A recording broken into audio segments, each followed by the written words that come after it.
പരിശുദ്ധമായ മാസത്തിൻ്റെയും ഈ ദിവസത്തിൻ്റെയും ബറക്കത്തുകൊണ്ട് നാം ഏവരെയും അനുഗ്രഹിക്കുമാറാകട്ടെ. ചെറുതും വലുതുമായ നമ്മുടെ സർവ്വ തെറ്റുകളും അത്യുദാരനായ പടച്ച റബ്ബ് അവൻ്റെ ഔദാര്യം കൊണ്ടും അവൻ്റെ റഹ്മത്ത് കൊണ്ടും പരിപൂർണമായി മാപ്പ് തന്ന് മഗ്ഫിറത്ത് തന്ന് അനുഗ്രഹിക്കട്ടെ. രോഗങ്ങൾ, ബലാഉകൾ, മുസീബത്തുകൾ, ഷർറുകൾ, അപകടങ്ങൾ, ബാധ്യതകൾ, കടങ്ങൾ എല്ലാത്തിനെ തൊട്ടും ശിഫ തന്ന്, സലാമത്ത് തന്ന്, ആഫിയത്ത് തന്ന്, സൗഖ്യം തന്ന്, സമാധാനം തന്ന് അള്ളാഹു അനുഗ്രഹിക്കട്ടെ. മരിച്ചുപോയവർ, കാരണവന്മാർ, തൊട്ടടുക്കൽ പള്ളിക്കാട്ടിൽ ആറടി മണ്ണിൽ അന്ത്യവിശ്രമം കൊള്ളുന്ന മുഴുവൻ മുഅ്മിനീങ്ങൾ, മുഅ്മിനാത്തുകൾ, പടച്ച റബ്ബ് അവർ ഓരോരുത്തരുടെയും ഖബറുകൾ ഈ സമയങ്ങളുടെ ബറക്കത്തുകൊണ്ട് വെളിച്ചത്തിലാക്കി അനുഗ്രഹിക്കട്ടെ. നാളെ ജന്നത്തുൽ ഫിർദൗസിൽ കൂടാനുള്ള മഹാസൗഭാഗ്യം കൊണ്ട് അവരെയും നമ്മെയും അള്ളാഹു അനുഗ്രഹിക്കട്ടെ. ആമീന ബിറഹ്മതിക യാ അർഹമർ റഹീമീൻ. ബഹുമാനമുള്ള സഹോദരങ്ങളെ, ഇബാദത്തുകൾക്ക് വേണ്ടി ഒരുങ്ങിക്കാത്തിരിക്കുക എന്നുള്ളത് നന്മകൾ, സുഹൃതങ്ങൾ അവ ചെയ്യാൻ വേണ്ടി തയ്യാറെടുക്കുക എന്നൊക്കെ ഉള്ളത് പരിശുദ്ധമായ ഖുർആനും തിരുസുന്നത്തും നമുക്ക് പഠിപ്പിച്ചു തരുന്ന വലിയൊരു ഇബാദത്ത് തന്നെയാണ്. അൽ-ഇസ്തിഅദാദു ലിൽ ഇബാദത്തി ഇബാദത്തുൻ. ഇബാദത്തിനു വേണ്ടി തയ്യാറെടുക്കലും ഇബാദത്ത് തന്നെയാണ്, സൽക്കർമ്മം തന്നെയാണ് എന്നാണ്. സാധാരണ നമ്മുടെ പള്ളികളിലെ ജമാഅത്ത് നിസ്കാരങ്ങൾക്ക് വേണ്ടി നമ്മൾ ഒരുങ്ങി പള്ളിയിൽ പ്രതീക്ഷയോടെ കാത്തിരിക്കുന്നത്, ജുമയ്ക്ക് വേണ്ടി ഒരുങ്ങി നേരത്തെ തയ്യാറായി വരുന്നതും ആ ജുമ പ്രതീക്ഷിച്ച് കാത്തിരിക്കുന്നതും ഇതൊക്കെ വലിയ പുണ്യം കിട്ടുന്ന വലിയ നന്മകളായിട്ടാണ് പരിശുദ്ധമായ ദീൻ നമുക്ക് പഠിപ്പിച്ചു തരുന്നത്. മുസ്ലിമിനെല്ലാത്തിനും പ്രത്യേകിച്ച് ഇബാദത്തുകൾക്ക് ഒരുക്കം വേണമെന്നാണ്. ഹജ്ജ് ചെയ്യാൻ വേണ്ടി ഒരുങ്ങണം എന്നാണല്ലോ. പരിശുദ്ധമായ ദീനിലെ ജിഹാദിനു വേണ്ടി, സമരങ്ങൾക്ക് വേണ്ടി അതിനും ഒരുക്കം വേണം എന്ന് പരിശുദ്ധമായ ഖുർആൻ. റമളാനിനു വേണ്ടിയും വല്ലാത്ത ഒരുക്കം വേണം. അതുകൊണ്ട് തന്നെ റജബ് മുതൽ നമ്മൾ ദുആ ചെയ്യുന്നുണ്ട്, അല്ലാഹുമ്മ ബാരിക് ലനാ ഫി റജബിൻ വ ശഅബാൻ വബല്ലിഗ്നാ റമളാൻ. മരണത്തിനു വേണ്ടിയുള്ള ഏറ്റവും വലിയ ഒരുക്കമായി തന്നെ ഈ ദുന്യാവിലെ ജീവിതത്തെ ഒരു വിശ്വാസി മാറ്റണമെന്നാണല്ലോ. ദുന്യാവ് തന്നെ ഒരു ഒരുക്കമാകണം. അത് ഏറ്റവും വലിയൊരു ഇബാദത്താണെന്നാണ്, ഏറ്റവും വലിയ നന്മയാണ്. ഒരു തയ്യാറെടുപ്പുമില്ലാതെ ആകസ്മികമായി ഏതെങ്കിലും ഒരു കാര്യത്തെ, അത് ഇബാദത്താണെങ്കിൽ പോലും അതിനെ സമീപിക്കുന്നതും അതിനെ അഭിമുഖീകരിക്കുന്നതും അത് ചെയ്യുന്നതും തയ്യാറെടുപ്പുകൾ നടത്തി കാത്തിരുന്ന് പ്രതീക്ഷിച്ച് ഒരു കാര്യത്തെ നമ്മൾ അഭിമുഖീകരിക്കുന്നതും രണ്ടും രണ്ടാണല്ലോ. രണ്ടും തമ്മിൽ വ്യത്യാസമുണ്ട്. തയ്യാറെടുത്ത് നമ്മളൊരു കാര്യം ചെയ്യുന്നത്, ആ തയ്യാറെടുപ്പ് തന്നെ വലിയ പുണ്യവും വലിയ കൂലി ലഭിക്കുന്ന ഇബാദത്തുമായിട്ടാണ് പരിശുദ്ധ റസൂൽ സല്ലല്ലാഹു അലൈഹി വസല്ലമ തങ്ങൾ നമുക്ക് പഠിപ്പിച്ചു തരുന്നത്. നിസ്കാരത്തിനു വേണ്ടി, ജമാഅത്തിനു വേണ്ടി നമ്മൾ മസ്ജിദിൽ വന്ന് കാത്തിരിക്കുന്നതിന് കിട്ടുന്ന കൂലി എന്താണ്? ഒരു നിസ്കാരത്തിനു വേണ്ടി പള്ളിയിൽ വന്ന് കാത്തിരിക്കുന്നതിന്, ഇഖാമത്തിനെ പ്രതീക്ഷിച്ച് കാത്തിരിക്കുകയാണ്, അല്ലെങ്കിൽ ബാങ്ക് പ്രതീക്ഷിച്ച് കാത്തിരിക്കുകയാണ്, അതിന് കിട്ടുന്ന കൂലി എന്താണ്? റസൂലുള്ളാഹി സ്വല്ലല്ലാഹു അലൈഹി വസല്ലമ തങ്ങൾ, അലാ അദുല്ലുക്കും, നിങ്ങൾക്ക് ഞാൻ അറിയിച്ചു തരട്ടെ, അലാ മാ യഗ്ഫിറുല്ലാഹു ബിഹിൽ ഖതായ വയസീദു ബിഹിൽ ഹസനാത്ത്. ഒരിക്കൽ സഹാബത്തിനോട് ചോദിച്ചതാണ്, അല്ലാഹുവിന്റെ റസൂൽ, നിങ്ങളുടെ പാപങ്ങളൊക്കെ പൊറുപ്പിച്ചു കളയുന്ന, നിങ്ങളുടെ നന്മകൾ വർദ്ധിപ്പിച്ചു തരുന്ന ചില കാര്യങ്ങൾ പഠിപ്പിച്ചു തരട്ടെ. നിങ്ങളുടെ പാപങ്ങളൊക്കെ അതിലൂടെ, ആ കാര്യങ്ങളിലൂടെ പൊറുക്കപ്പെടും, നിങ്ങളുടെ നന്മകൾ വർദ്ധിക്കും, നിങ്ങളുടെ സ്ഥാനമാനങ്ങൾ വർദ്ധിക്കും എന്നൊക്കെ വേറെ ചില റിപ്പോർട്ടുകളിലും റിവായത്തുകളിലും ഒക്കെ ഉണ്ട്.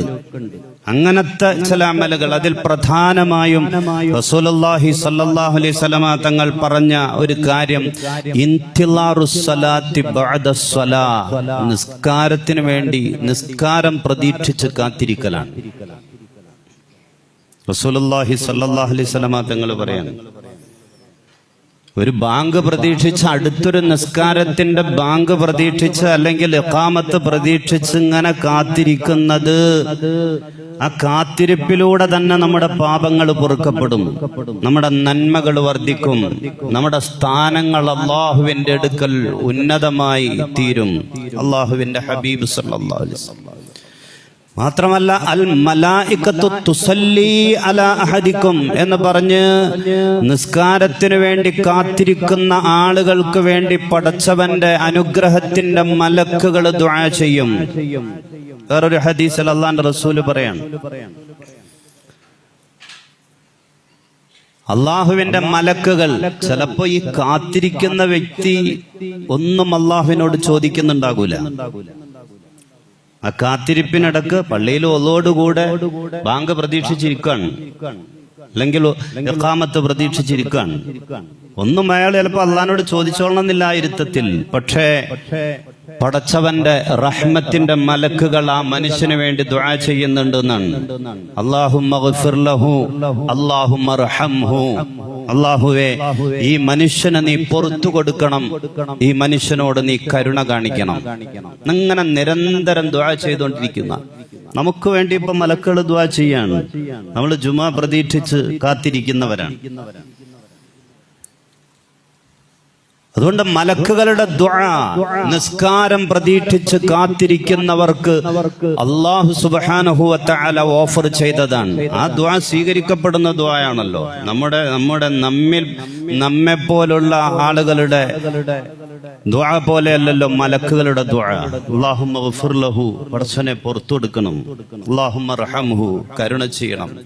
അതുപോലെ ലാ യസാലു അഹദുക്കും ഫീ സ്വലാത്തിൻ മാദാമത്തിസ് സ്വലാത്തു തഹ്ബിസുഹു.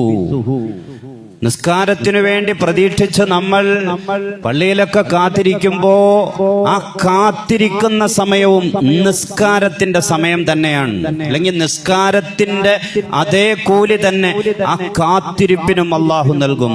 റസൂലുള്ളാഹി സ്വല്ലല്ലാഹു അലൈഹി വസല്ലം.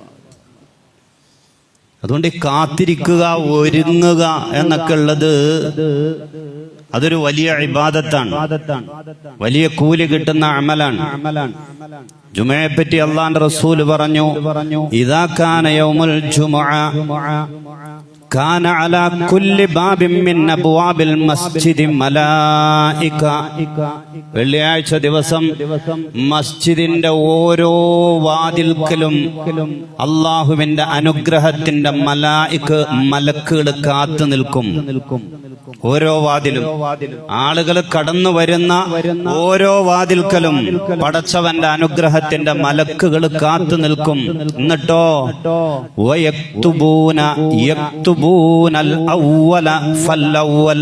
ആദ്യം വന്നയാള്, അടുത്തു വന്നയാള് എന്ന് ആ ക്രമം അനുസരിച്ച് അവർ ഓരോരുത്തരുടെയും പേരിങ്ങനെ ലിസ്റ്റാക്കി എഴുതി വെക്കും. പരിശുദ്ധ റസൂൽ സല്ലല്ലാഹു അലൈഹി വസല്ലം ഓരോ വാതിൽക്കൽ, ആളുകൾ കടന്നു വരുന്ന വാതിൽക്കൽ ഇങ്ങനെ ഇരുന്നിട്ട് അല്ലെങ്കിൽ നിന്നിട്ട് മലക്കുകൾ ആദ്യം കടന്നു വരുന്നവരുടെ പേര് അക്രമമായിട്ട് എഴുതി വെക്കുന്ന. മലക്കുകൾ എപ്പോഴാണ് വരുന്നത്? ബാങ്ക് കൊടുത്തതിന് ശേഷമാണോ, അല്ലെങ്കിൽ ബാങ്ക് കൊടുക്കുന്നതിന് മുമ്പ്? നമ്മളൊക്കെ വരും പോലെ ഫജ്ർ മുതൽ സുബഹ് മുതൽ മലക്കുകൾ കാത്തു നിൽക്കുന്നുണ്ട് ജുമഅക്ക് വരുന്നവരെ പ്രതീക്ഷിച്ചു. ജുമയ്ക്ക് വരുന്നവരെ പ്രതീക്ഷിച്ച് ഫജർ മുതൽ സുബഹ് മുതൽ മലക്കുകൾ കാത്തിരിക്കാൻ. ചില ഏറെ ഹദീസുകളുണ്ടല്ലോ, ആദ്യം വരുന്നവർക്ക് ഒരൊട്ടകത്തെ സദക്ക കൊടുത്ത കൂലിയാണ് രേഖപ്പെടുത്തുന്നത്, രണ്ടാമത് വരുന്നവർക്ക് ഒരു പശുവിനെ, അടുത്ത മൂന്നാം ഘട്ടത്തിൽ വരുന്നവർക്ക് ഒരാടിനെ സദക്ക കൊടുത്ത കൂലി, നാലാം ഘട്ടത്തിൽ വരുന്നവർക്ക് ഒരു കോഴിയെ സദക്ക കൊടുത്ത കൂലി, അഞ്ചാം ഘട്ടത്തിൽ വരുന്നവർക്ക് ഒരു കോഴി മുട്ട സദക്ക കൊടുത്ത കൂലി എന്നൊക്കെ പറഞ്ഞ കൂലി പോലും റസൂലുള്ളാഹി സ്വല്ലല്ലാഹു അലൈഹി വസല്ലം തങ്ങൾ എണ്ണി പറഞ്ഞിട്ടുണ്ട്. എന്നാലോ ഫഇദാ ജലസൽ ഇമാം, ഖുത്ബ ഓതാൻ വേണ്ടി ഇമാം മിമ്പറിൽ കയറി ഇരുന്ന് കഴിഞ്ഞാൽ തവൗസുഹുഫ, മലക്കുകൾ അവരുടെ ആ റിക്കാർഡ്, ആ രജിസ്റ്റർ മടക്കി വെക്കും. ഖുത്ബ ഓതാൻ വേണ്ടി മിമ്പറിൽ കയറി ഇമാം ഇരുന്ന് കഴിഞ്ഞാൽ അവിടെ തീർന്നു. തവൗസുഹുഫ, ആ ഏടവിടെ മടക്കി വെക്കുന്നതാണ്. പിന്നെ അവർക്ക് ജുമഅയുടെ പ്രത്യേകമായ കൂലിയില്ല. അതിനുശേഷം വരുന്നവർക്ക് ഖുത്ബ നടന്നുകൊണ്ടിരിക്കുമ്പോൾ വരികയാണ്, ഖുത്ബ തീരുന്ന സമയത്ത് ആരെങ്കിലും ഒക്കെ ജുമഅയ്ക്ക് വേണ്ടി വരികയാണ്. ജുമഅയ്ക്ക് വേണ്ടി ഒരുങ്ങി തയ്യാറെടുത്ത് വരുന്നവർക്ക് ലഭിക്കുന്ന പ്രത്യേകമായ കൂലി അവർക്കില്ല. പിന്നെ വരുന്നവർക്ക് ആ ബാധ്യത തീരല് മാത്രമേ ഉള്ളൂ. ജുമ നീ നിസ്കരിക്കാതിരുന്ന എന്താ എന്ന് പടച്ചോൻ ചോദിക്കൂല എന്ന് മാത്രം. അതല്ലാതെ ജുമയുടെ കൂലി അവർക്ക് പ്രതീക്ഷിക്കേണ്ടെന്നാണ്. കാരണം മലക്കുകളെല്ലാം അടച്ചു കെട്ടിപ്പൊട്ടി പോയി എന്നാണ് ഇമാമ മിമ്പറിലേക്ക് കയറുമ്പോ. അതുകൊണ്ട് ഒരുങ്ങി വരിക. ജുമയെ സംബന്ധിച്ചിടത്തോളം കുളിച്ച് നല്ല വസ്ത്രം ധരിച്ച് അതിനു മുമ്പ് നഖം വെട്ടി താടിയും മീശയും ഒക്കെ ഒതുക്കി സുഗന്ധം പൂശിക്കൊണ്ട് നല്ല അതപോടുകൂടെ നേരത്തെ ഒരുങ്ങി വരുന്നതിന് അതിന് വല്ലാത്ത കൂലി റസൂലുള്ളാഹി സ്വല്ലല്ലാഹു അലൈഹി വസല്ലം തങ്ങൾ നമുക്ക് പഠിപ്പിച്ചു തരികയാണ്. അല്ലാഹു മലക്കുകളെ ചുമതലപ്പെടുത്തിയേക്കാണ്. ആ ഒരുക്കത്തിന് വല്ലാത്ത കൂലിയാണ്. അതുകൊണ്ട് മുസ്ലിമിന് ഒരുക്കം വേണം, തയ്യാറെടുപ്പ് വേണം എല്ലാ കാര്യങ്ങൾക്കും. ഹജ്ജിനെ പറ്റി പരിശുദ്ധമായ ഖുർആൻ പറഞ്ഞത് അൽ ഹജ്ജു അശ്ഹുറും മഅലൂമാത്, ഹജ്ജ് കാലമെന്ന് പറഞ്ഞാൽ അറിയപ്പെടുന്ന ചില മാസങ്ങളാണ്. ഹജ്ജിനെ പറ്റി പരിശുദ്ധ ഖുർആൻ പറഞ്ഞതാണ് ഹജ്ജ് കാലം എന്ന് പറഞ്ഞാൽ അറിയപ്പെടുന്ന ചില മാസങ്ങളാണ്. ഇതെന്തിനാണ് അങ്ങനെ പറഞ്ഞത്? ആ മാസങ്ങൾ എന്ന് പറഞ്ഞാൽ അത് ശവ്വാലാണ്, റമദാൻ കഴിഞ്ഞിട്ട് ശവ്വാലാണ്, ദുൽഖഅദാണ്, ദുൽഹജ്ജാണ്. ഈ 3 മാസങ്ങളെയാണ് പരിശുദ്ധമായ ഖുർആൻ ഉദ്ദേശിച്ച ഹജ്ജ് മാസങ്ങൾ എന്നതുകൊണ്ട്. യഥാർത്ഥത്തിൽ ഹജ്ജ് നടക്കുന്നത് ദുൽഹജ്ജ് 9-നും 10-നും 11-നും 12-നും ഈ 4 ദിവസം കൊണ്ട് അല്ലെങ്കിൽ 5 ദിവസം കൊണ്ട് തീരുന്ന ഏർപ്പാടാണ്. ഈ 5 ദിവസം കൊണ്ട് ഹജ്ജ് എന്നുള്ള തീരും, 4 അല്ലെങ്കിൽ 5 ദിവസം. പക്ഷെ ഖുർആൻ പറഞ്ഞത് മാസങ്ങളാണ്. ശവ്വാൽ, ദുൽഖഅദ, ദുൽഹജ്ജ് മാസങ്ങളാണ് ഹജ്ജിന്റെ കാലം. അങ്ങനെ പറയാൻ കാരണം ഈ മാസങ്ങൾ കൊണ്ട് ഒരുങ്ങി തയ്യാറെടുത്ത് ചെയ്യേണ്ട ഏർപ്പാടാണ്. ദുൽഹജ്ജ് 9-ന് ഫ്ലൈറ്റ് കയറിപ്പോയി ഓടിച്ചെന്ന് ചെയ്ത് തീർത്ത് മടങ്ങി വരേണ്ട ഏർപ്പാടല്ല. ഒരുങ്ങി തയ്യാറെടുത്ത് ചെയ്യേണ്ട വലിയ അമലാണ് പരിശുദ്ധമായ ഹജ്ജ്. അതുകൊണ്ടാണ് അങ്ങനെ പറഞ്ഞതെന്നാണ്. ഈ മാസങ്ങളുണ്ട്. തൗബ ചെയ്യാൻ, പശ്ചാത്തപിക്കാനുള്ളവര് പശ്ചാത്തപിക്കണം. പിഴവുകൾ സംഭവിച്ചവരാ പിഴവുകളൊക്കെ തീർക്കണം. കടങ്ങളുള്ളവർ, ബാധ്യതകളുള്ളവർ ആ ബാധ്യതകളെല്ലാം തീർക്കാൻ വേണ്ടി ശ്രമിക്കണം. ആളുകളുമായി പൊരുത്തക്കേടുള്ളവർ, അകൽച്ചയുള്ളവർ, തർക്കമുള്ളവർ അതെല്ലാം പരിഹരിക്കണം. ആരുടെയെങ്കിലും മുന്നിൽ പോയിട്ട് കുനിഞ്ഞു നിൽക്കേണ്ടി വന്നാൽ കുനിഞ്ഞു നിന്നിട്ട്, കാല് പിടിക്കേണ്ടി വന്നാൽ കാല് പിടിച്ചിട്ടാണെങ്കിലും എല്ലാ പ്രശ്നങ്ങളും തീർത്തിട്ട് പച്ച മനുഷ്യനായി പോകാനുള്ള ആ ഒരുക്കത്തിന്റെ സമയമാണ് ഈ ശവ്വാൽ മുതൽ. അതുകൊണ്ടാണ് പരിശുദ്ധ ഖുർആൻ അങ്ങനെ പറഞ്ഞതെന്നാണ് അൽ ഹജ്ജു അശ്ഹുറും മഅലൂമാത്. അല്ലെങ്കിൽ ഈ 5 ദിവസം അല്ലെങ്കിൽ 4 ദിവസമാണ് ഹജ്ജിന്റെ സമയം എന്ന് പറഞ്ഞാൽ മതിയല്ലോ. അങ്ങനെയല്ല. അതുകൊണ്ട് തയ്യാറെടുപ്പ് വേണം. പരിശുദ്ധമായ ദീനിന് വേണ്ടിയുള്ള സമരം, ജിഹാദിനെ പറ്റി വഅഇദ്ദൂ ലഹും മസ്തതഅതും, ശത്രുക്കൾക്കെതിരെ നിങ്ങൾ പോരാട്ടം നടത്തുമ്പോ നിങ്ങളുടെ കഴിവിന്റെ പരമാവധി നിങ്ങൾ അതിനു വേണ്ടി തയ്യാറെടുപ്പ് നടത്തണം. പരിശുദ്ധ ഖുർആനാണ്. തയ്യാറെടുപ്പ് നടത്താതെ നിങ്ങൾ ചെയ്യരുത്. അതുകൊണ്ട് ദീനിൽ ഒരു മുസ്ലിമിനെ സംബന്ധിച്ചിടത്തോളം എല്ലാ കാര്യത്തിലും തയ്യാറെടുപ്പ് വേണമെന്നാണ്. അത് ഇബാദത്തിൽ മാത്രമല്ല എന്നാണ്, എല്ലാത്തിലും തയ്യാറെടുപ്പ് വേണം, എല്ലാ കാര്യത്തിലും. മരണം പോലും അങ്ങനെ ആകണമെന്നാണ്. തയ്യാറെടുപ്പില്ലാത്ത മരണം ഉണ്ടാകരുത് എന്നാണ്. മരണം പോലും ഒരാൾ മരിക്കാൻ നേരത്ത് ഞാൻ നിസ്കരിച്ചില്ലല്ലോ, ഹജ്ജ് ചെയ്തില്ലല്ലോ, സക്കാത്ത് കൊടുത്തില്ലല്ലോ, എന്റെ കടങ്ങളൊന്നും ബാധ്യതകളൊന്നും ഞാൻ വീട്ടിയില്ലല്ലോ, അല്ലെങ്കിൽ അതിന്റെ കാര്യങ്ങളൊന്നും ഞാൻ ആരെ ഏൽപ്പിച്ചില്ലല്ലോ, പലരുമായിട്ടും എനിക്ക് പിണക്കമുണ്ട്, അകൽച്ചുണ്ട്, അതൊക്കെ അങ്ങനെ തന്നെ നിൽക്കുകയാണല്ലോ, ഒന്നും ഞാൻ പരിഹരിച്ചില്ലല്ലോ എന്ന പരിഭവം പറയാനുള്ള, എന്ന സങ്കടം പറയാനുള്ള ഒരവസ്ഥ ഉണ്ടാകരുത് എന്നാണ്. ഒരാൾ മരിക്കാൻ നേരത്ത്, ഒരു മുസ്ലിം മരിക്കാൻ നേരത്ത് മരിക്കാൻ വേണ്ടി ഒരുങ്ങണം. പെട്ടെന്നുള്ള മരണം അങ്ങനെ ഒന്നും ഇസ്ലാമിൽ മുസ്ലിമിനില്ല. പെട്ടെന്ന് ഒരാൾ മരിച്ചു, നമ്മൾ ചില മരണങ്ങളെ പറ്റിയൊക്കെ അങ്ങനെ പറയുന്നു, ആകസ്മികമായ മരണമാണ്, പെട്ടെന്നുള്ള മരണമാണ്. അങ്ങനെ ഒരു മരണം മുസ്ലിമിനില്ല. വലൻ യുഅഖിറല്ലാഹു നഫ്സൻ ഇദാ ജാഅ അജലുഹാ. എല്ലാ മരണങ്ങളും അവധി എത്തിച്ചേർന്ന മരണങ്ങൾ തന്നെയാണ്. എല്ലാ മരണങ്ങളും. ചില മരണങ്ങൾ നമ്മളെ സങ്കടപ്പെടുത്തും, വല്ലാതെ വിഷമിപ്പിക്കും. പടച്ചവന് അല്പം കരുണ കൂടി കാണിക്കാമായിരുന്നില്ലേ എന്നൊക്കെ ചിന്തിക്കുകയും പറയുകയും ചെയ്യും ചില ആളുകൾ. സോഷ്യൽ മീഡിയയിലൊക്കെ അങ്ങനെ എഴുതും, ദൈവത്തിന് അല്പം കൂടി കരുണ കാണിക്കാൻ പാടില്ലേ. അടുത്ത ദിവസം കഴിഞ്ഞ ആഴ്ച ദുബൈയിൽ ഒരു വാഹനാപകടത്തിൽ 4 കുട്ടികളാണ്. കേരളക്കാരായ, മലപ്പുറംകാരായ, തിരൂരുകാരായ 4 കൊച്ചുമക്കളാണ്.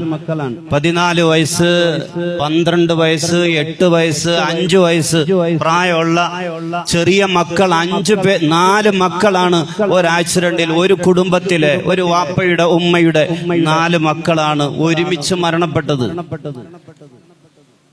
അത് വല്ലാതെ സങ്കടം, അത് കാണുന്ന കേൾക്കുന്ന നമുക്കെല്ലാവർക്കും ഉണ്ടാകും. പക്ഷേ അതൊക്കെ അവധിയെത്തിയ പടച്ചോൻ തീരുമാനിച്ച സമയത്തുള്ള മരണമാണ്. അവർക്കൊക്കെ നാളെ ആഖിറത്തിൽ അല്ലാഹു നമ്മയൊക്കെ അസൂയപ്പെടുത്തുന്ന വല്ലാത്ത സൗഭാഗ്യങ്ങൾ അല്ലാഹു കൊടുക്കും. അത് വേറൊരു കാര്യം. നമ്മയൊക്കെ അത്ഭുതപ്പെടുത്തുന്ന വല്ലാത്ത സൗഭാഗ്യങ്ങൾ അല്ലാഹു കൊടുക്കും. അല്ലാഹു അവരെയൊക്കെ അനുഗ്രഹിക്കട്ടെ, അവരെയൊക്കെ അല്ലാഹു സ്വീകരിക്കട്ടെ. നമ്മിൽ നിന്നൊക്കെ മരിച്ചുപോയവർ, അവരുടെയൊക്കെ ഖബറുകൾ അല്ലാഹു വെളിച്ചത്തിലാകട്ടെ. അതുകൊണ്ട് എല്ലാ മരണങ്ങളും അവധി എത്തിയുള്ള മരണാണ്. പെട്ടെന്നുള്ള ആകസ്മികമായ മരണം എന്നൊരേർപ്പാടില്ല. അതുകൊണ്ട് നമ്മൾ എന്ത് വേണം? ആ മരണത്തിന് വേണ്ടി ഒരുങ്ങി തയ്യാറായിരിക്കണമെന്നാണ്. ആ മരണത്തിന് വേണ്ടിയും നമ്മൾ ഒരുങ്ങി തയ്യാറായിരിക്കണം. ഞാൻ മരിക്കാൻ നേരത്ത് അസ്രാഈൽ അലൈഹിസ്സലാം കടന്നു വരാൻ നേരത്ത് എന്റെ പല നിസ്കാരങ്ങളും പോയല്ലോ, ഞാൻ ഹജ്ജ് ചെയ്യാൻ പൈസ ഉണ്ടായിട്ടും ചെയ്തില്ലല്ലോ, എന്റെ സക്കാത്ത് പലതും കടായിട്ട് കിടക്കുകയാണല്ലോ, നോമ്പ് പലതും നഷ്ടപ്പെട്ടത് ഖളാ വീട്ടിയിട്ടില്ലല്ലോ എന്നൊന്നും പരിഭവിക്കാനുള്ള അവസരം ഉണ്ടാകരുത് എന്ന്. അല്ലെങ്കിൽ ധാരാളം കടമുണ്ട്, ബാധ്യതയുണ്ട്, ഒക്കെ വേണമെങ്കിൽ വീട്ടാൻ കഴിയായിരുന്നു, അതിലൊന്നും ഞാൻ ശ്രദ്ധിച്ചിട്ടില്ലല്ലോ, എന്റെ മക്കളെ ചുമതലപ്പെടുത്തോ ഒന്നും ഞാൻ ചെയ്തിട്ടില്ല, അങ്ങനെയൊന്നും പരിഭവിക്കാനുള്ള ഒരു അവസരം ഉണ്ടാകരുത് എന്നാണ്. ഒരു മുസ്ലിമിന് ഒരുങ്ങിയിരിക്കണം, എപ്പോ വേണമെങ്കിലും മരിക്കാൻ. എപ്പോ അസ്രാഈൽ അലൈഹിസ്സലാത്തു വസ്സലാം കടന്നു വന്നാലും സന്തോഷത്തോടെ, ആത്മവിശ്വാസത്തോടെ ഈ ദുനിയാവിൽ എന്റെ കാര്യങ്ങളൊക്കെ ഒരു പരിധി വരെ എനിക്ക് കഴിയുന്ന നിലക്ക് ഞാൻ ശ്രദ്ധിച്ചിട്ടുണ്ട്, പരിഹരിച്ചിട്ടുണ്ട് എന്ന ആത്മവിശ്വാസത്തോടെ അസ്രാഈൽ അലൈഹിസ്സലാത്തു വസ്സലാമിനെ സ്വീകരിക്കാൻ കഴിയണം. ജനങ്ങളുടെ കൂട്ടത്തിൽ ഏറ്റവും ബുദ്ധിമാനായ മനുഷ്യനാരാണ് എന്ന് അള്ളാന്റെ റസൂലിനോട് ഒരു സഹാബി വന്നിട്ട് ചോദിച്ചപ്പോ റസൂല് കൊടുത്ത മറുപടി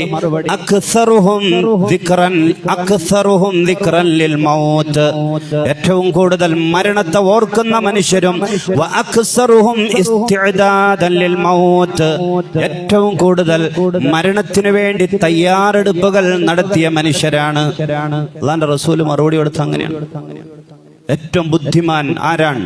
ഏറ്റവും കൂടുതൽ മരണത്തെ ഓർത്ത് അതിനുവേണ്ടി തയ്യാറെടുത്ത് എപ്പ മരിക്കാനും തയ്യാറായി ജീവിക്കുന്ന ആളുകൾ, അവരാണ് ഏറ്റവും വലിയ ബുദ്ധിമാൻ എന്ന് റസൂലുള്ളാഹി സ്വല്ലല്ലാഹു അലൈഹി വസല്ലം. അതുകൊണ്ട് മുസ്ലിമാണോ നമ്മെ സംബന്ധിച്ചിടത്തോളം ഇബാദത്തുകൾക്ക് വേണ്ടി നമ്മൾ ഒരുങ്ങണം, തയ്യാറെടുപ്പുകൾ നടത്തണം. നമ്മുടെ ജീവിതത്തിലെ എല്ലാ കാര്യങ്ങൾക്കു വേണ്ടി, മരണത്തിനു വേണ്ടിയും നമ്മൾ തയ്യാറെടുപ്പുകൾ നടത്തണം. പരിശുദ്ധമായ റമദാനിന് വേണ്ടിയുള്ള തയ്യാറെടുപ്പിന്റെ സമയമാണ് റജബും ശഅബാനും. നമ്മൾ എപ്പോഴും പറയുന്നതാണ്, നമ്മെ സംബന്ധിച്ചിടത്തോളം റമദാൻ 1-നാണ് റമദാന് വേണ്ടി നമ്മിൽ പലരും തയ്യാറെടുപ്പുകൾ നടത്തുന്നത്. റമദാനായി, നിലാവ് കണ്ടു എന്നുള്ള വിവരം കിട്ടുമ്പോഴാണ് നമ്മിൽ പലരും നമ്മുടെ മനസ്സുകൊണ്ടും ശരീരം കൊണ്ടും എല്ലാം കൊണ്ടും നമ്മൾ തയ്യാറെടുപ്പുകൾ നടത്തുന്നത് റമദാൻ 1 അങ്ങനെ പാടില്ല. അതിനുവേണ്ടിയാണ് ശവ്വാലും, അതിനുവേണ്ടിയാണ് റജബും ശഅബാനും. റമദാനിലേക്കുള്ള മുന്നൊരുക്കത്തിന്റെ സമയമായി, മാസങ്ങളായി അല്ലാഹു സുബ്ഹാനഹു വ തആല നമുക്ക് നൽകിയിട്ടുള്ളത്.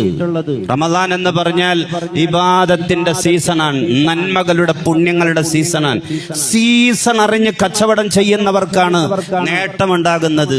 ഒരു സീസണ് മുന്നേ തന്നെ ഒരു കച്ചവടക്കാരൻ ആ സീസണ് മുന്നേ തന്നെ അതിനുവേണ്ടിയുള്ള എല്ലാ ഒരുക്കങ്ങളും നടത്തിയിട്ടുണ്ടെങ്കിൽ അവന് വല്ലാത്ത ലാഭം നേടാൻ കഴിയും. സീസൺ അറിയാതെ, തിരിച്ചറിയാതെ ഒരാൾ കച്ചവടം നടത്തി കഴിഞ്ഞാൽ അവനൊന്നുമില്ല, അവനാ സാധാരണ പോലെ തന്നെ. അതുകൊണ്ട് പരിശുദ്ധ റമദാൻ കടന്നു വരുന്നത് നന്മകളുടെ, പുണ്യങ്ങളുടെ സീസണാണ് എന്ന് മനസ്സിലാക്കിക്കൊണ്ട് അതിനുവേണ്ടി റജബ് മുതൽ ഏറ്റവും വലിയ ഒരുക്കം നമ്മുടെ മനസ്സുകൊണ്ട് ഒരുങ്ങുക എന്നുള്ളതാണ്, നമ്മുടെ ഖൽബ് കൊണ്ട്. ഇടക്കെങ്കിലും നമ്മളൊന്ന് ഓർക്കുക, റമദാനാട്ടോ കടന്നു വരുന്നത് എന്ന് മനസ്സുകൊണ്ടൊന്ന് ഓർക്കുക. അതിനുപോലും നമ്മിൽ പലർക്കും കഴിയുന്നില്ല എന്നുള്ളതാണ്. ഇതിനെപ്പറ്റി ഒരു ചിന്തയില്ലാതെ, ബോധമില്ലാതെ, തിരിച്ചറിവില്ലാതെ പോകുന്ന പലരുണ്ട്. ഇടക്ക് റമദാനാണ് കടന്നു വരുന്ന, ആയുസാണ് ഇങ്ങനെ തീർന്നു പോകുന്നത് എന്നൊക്കെ ചിന്തിക്കാനെങ്കിലും എനിക്ക് നിങ്ങൾക്കും കഴിയണം. അല്ലാഹു സുബ്ഹാനഹു വ തആല തൗഫീഖ് നൽകട്ടെ, നമുക്കൊക്കെ ആഫിയത്തുള്ള ദീർഘായുസ് നൽകട്ടെ. നന്മകൾക്ക് വേണ്ടി വേണ്ട നിലക്ക് ഒരുങ്ങാൻ, പരിശുദ്ധ റമദാനിന് വേണ്ടി വേണ്ട നിലക്ക് ഒരുങ്ങാൻ, നമ്മുടെ മനസ്സുകൊണ്ട്, ശരീരം കൊണ്ട് തയ്യാറെടുപ്പുകൾ നടത്താൻ പടച്ച റബ്ബ് നമുക്ക് തൗഫീഖ് നൽകട്ടെ. ആമീൻ ബിറഹ്മതിക യാ അർഹമർ റഹീമീൻ.